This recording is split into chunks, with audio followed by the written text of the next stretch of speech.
I start at the beginning, and the only thing that shuts me up is one of you? Let me know. When the French first get here, first thing they do is get off the boat. They do so from the other side of that wall across the street. That's where we keep the Mississippi River.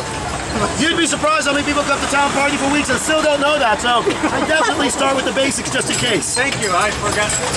See? It comes in handy. Step 2 for the French is using that natural high ground behind us, leading all the way up to the front entrance to our cathedral. There they build the first thing in our city.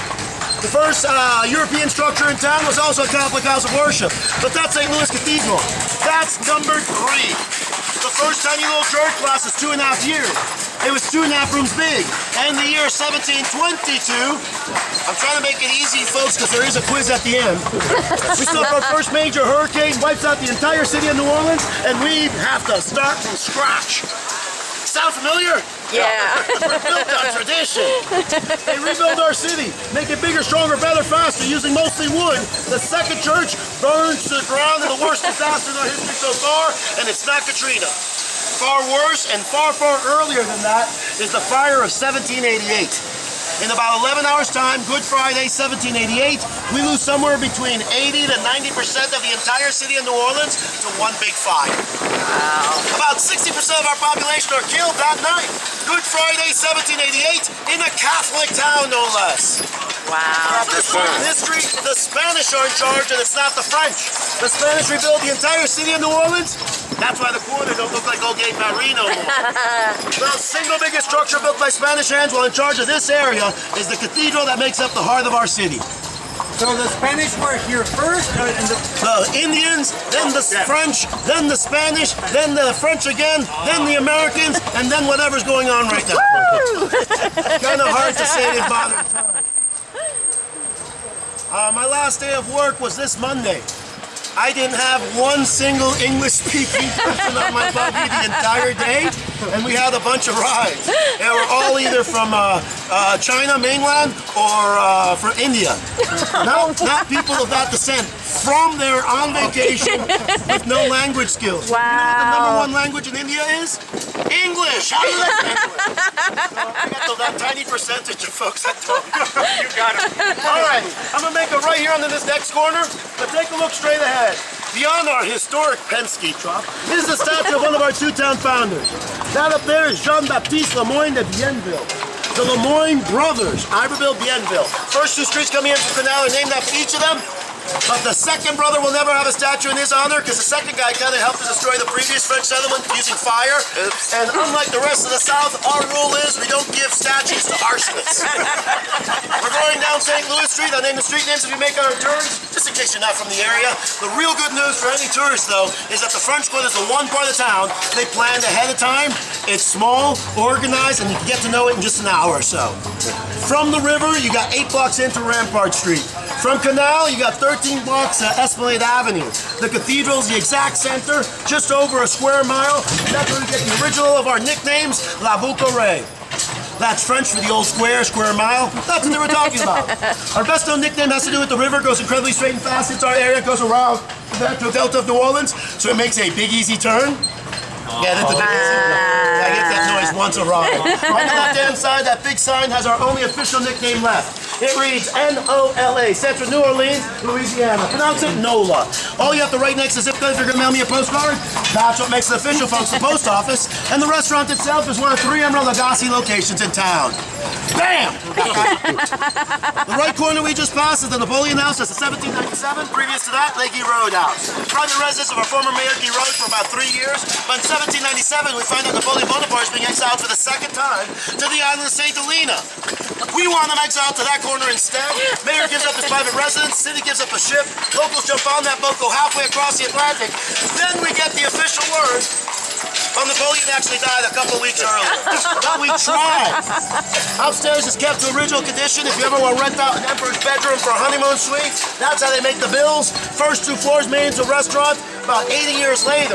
Today it's the 5th oldest restaurant in New Orleans. Best courtyard in the French Quarter, in my opinion. And the first scene in Oliver Stone's JFK is filmed while walking through that front entrance. All right, if you haven't seen a movie in 20 years, the last 2 Now You See Me movies have James Franco, running Yeah. into that location and disappearing in each of the two movies.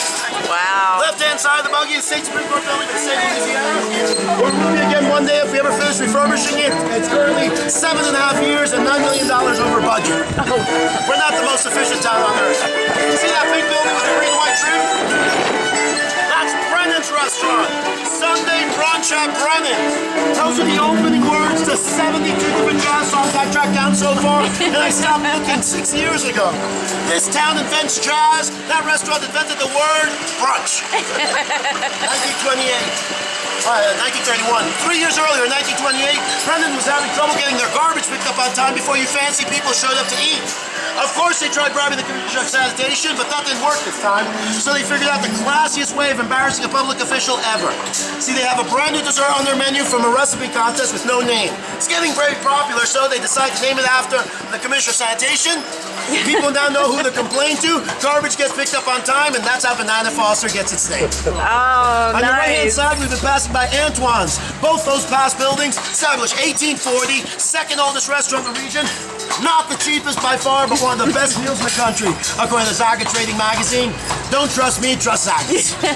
My favorite feature of all, even better than the food and service, is the Wall of Fame in the Antoine's Hermes Bar area.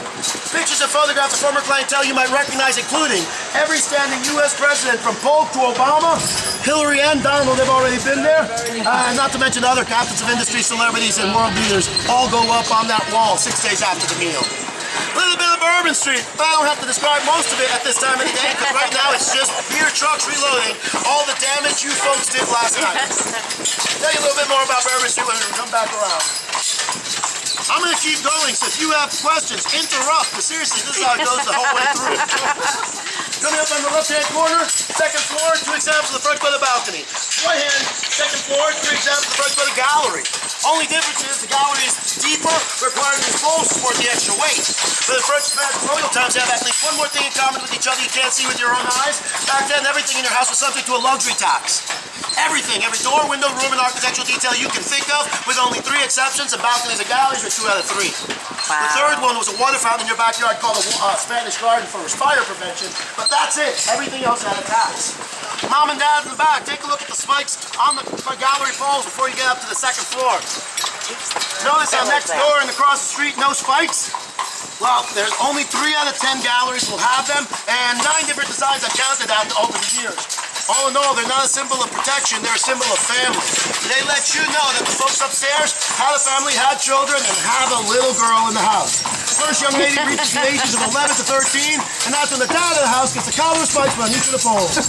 It's not for that young lady, it's for the guy that lives across the street. No longer cool for him to come on over, climb the pole, go play with his old playmate, gonna give that young lady a bad reputation. Back in those days, you didn't marry them off by the age of 15. Official old maid status, never to leave your house again. Life expectancy was under 40, and we were clearly twice as Catholic as we are today. But these spikes don't keep you from climbing up. If anything, you got something to hold on to if you're motivated enough to make the climb in the first place. If we find you on the second or third story, that changes everything. We're not giving you time to find a staircase. If you want to go home, there are 3 rough choices, and it gets worse the longer you wait. A, jump off the gallery. Just take your chances. B, wait for the man of the house to show up. I'll push you off. Just smile. Or C, the worst choice of all, is to finally shimmy down the poles. That's when you'll run into the second part of the tradition. Approximately 2 weeks before Mardi Gras Day is an old party back in fashion called the pole painting party. You go to your neighbor's house, you drink their booze, you eat their food. Before you move on to the next location, try your best to stay sober enough that you can take your host, put them up on your shoulders, and give them enough time up there to paint the top of each of those poles without